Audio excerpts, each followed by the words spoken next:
Hello everyone, welcome back to our channel. I hope তোমরা সবাই খুব ভালো আছো। তো আজকে আমি আবার চলে এসেছি একটা নতুন রান্না নিয়ে তোমাদের সাথে গল্প করতে। আজ সকালবেলায় উঠে দেখছি মা এরকম কচু কাটতে শুরু করে দিয়েছে। তো আমি মাকে বলেছি কচুর দুফালি কিন্তু আমার জন্য রেখে দিও, আমি বিকালের একটা স্ন্যাক্স বানিয়ে দেবো। তারপর আমার মায়ের কাণ্ড দেখো, আমি দুফালি রাখতে বলেছি, সে আমার জন্য 4 ফালি রেখে দিয়েছে। এটাই হলো আমাদের মা। তারপর আমি এই কচুগুলোকে এইভাবে কিন্তু গ্রেট করে নিয়েছিলাম। এভাবেই কিন্তু কচুটাকে বেশ খানিকটা সময় ধরেই কিন্তু এরকম ঝিরিঝিরি করেই কিন্তু গ্রেট করে নিতে হবে। কচুটা গ্রেট করে নেওয়ার পর আমি এখানে কুচিয়ে নিয়েছিলাম কিছু কাঁচা লঙ্কা, আদা, আর নিয়েছি বেসন, আর নিয়েছি চালের গুঁড়ো, আর এখানে নিয়েছি লবণ, হলুদ, লঙ্কার গুঁড়ো। আমি এখানে রঙের জন্যই কাশ্মীরি রেড চিলি পাউডারটা নিয়েছি। এবার এখানে আমি কাঁচা লঙ্কাটা কুচিয়েছিলাম সেটাই এখানে কচুর মধ্যে একে একে দিয়ে দিচ্ছি, আর যে আদাটাও কুচিয়েছি সেটাও কিন্তু একে একে দিয়ে দিচ্ছি। লঙ্কার পরিমাণটা আপনারা আপনাদের স্বাদ অনুসারেই দেবেন। আর এখানে আমি এবার দিয়ে দেব স্বাদ মতো লবণ, আর দিয়ে দেব পরিমাণ মতো হলুদ গুঁড়ো। আর রঙের জন্য আমি এখানে কাশ্মীরি রেড চিলি পাউডারটা একটু দিয়ে দিচ্ছি। এরপর দিয়ে দেব চালের গুঁড়ো।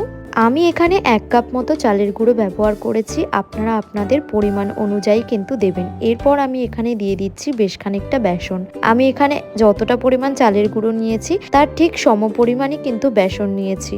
এবার সব কিছু দেওয়ার পর এই মিশ্রণটাকে কিন্তু আমি একটা চামচের সাহায্যে ভালোভাবে মেখে নেব। মাখতে মাখতে এরকম আঠালো মতো হয়ে এলে আমি কিন্তু এখানে একটু সামান্য জল ইউজ করব। সামান্য জল দেওয়ার পর এই মিশ্রণটা একটু পাতলা মতো হয়ে আসবে আর ভালোভাবে মেখে নিতে সুবিধা হবে। হাতে একটু সময় নিয়ে কিন্তু এই মিশ্রণটাকে ভালোভাবে মিশিয়ে নিতে হবে। এরপর আমি এখানে একটা লেবু অ্যাড করে দিচ্ছি। যেহেতু এটা কচু তাই আমি এতে একটু লেবু রস অ্যাড করে দিলাম, তাতে গলাও ধরবে না আর খেতেও কিন্তু টকঝাল মিষ্টি স্বাদেরই হবে।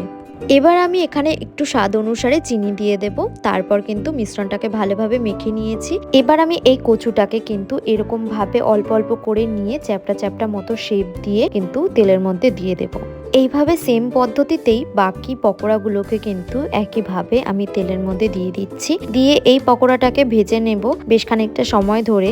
এই পকোড়াটা ভাজার সময় কিন্তু গ্যাসের ফ্লেমটা মিডিয়াম টু হাইতে রেখেই 2 থেকে 3 মিনিট ধরেই এইভাবে কিন্তু উল্টে পাল্টে লালচে করেই কিন্তু ভেজে নিতে হবে।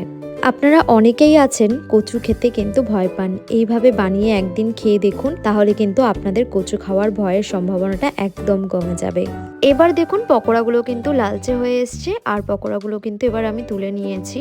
কচু দিয়ে বানানো এই পকোড়াগুলো কিন্তু দেখতে যতটা সুন্দর, খেতে কিন্তু ততটাই লোভনীয়।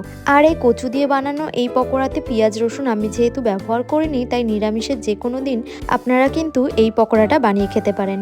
ভিডিওটি ভালো লাগলে লাইক, কমেন্ট, শেয়ার করতে কিন্তু একদম ভুলবেন না। এরকম নতুন নতুন ইউনিক রান্না নিয়ে আপনাদের সাথে গল্প কিন্তু আগে আমার অনেক হতে থাকবে। আজকের মতো তাহলে টাটা।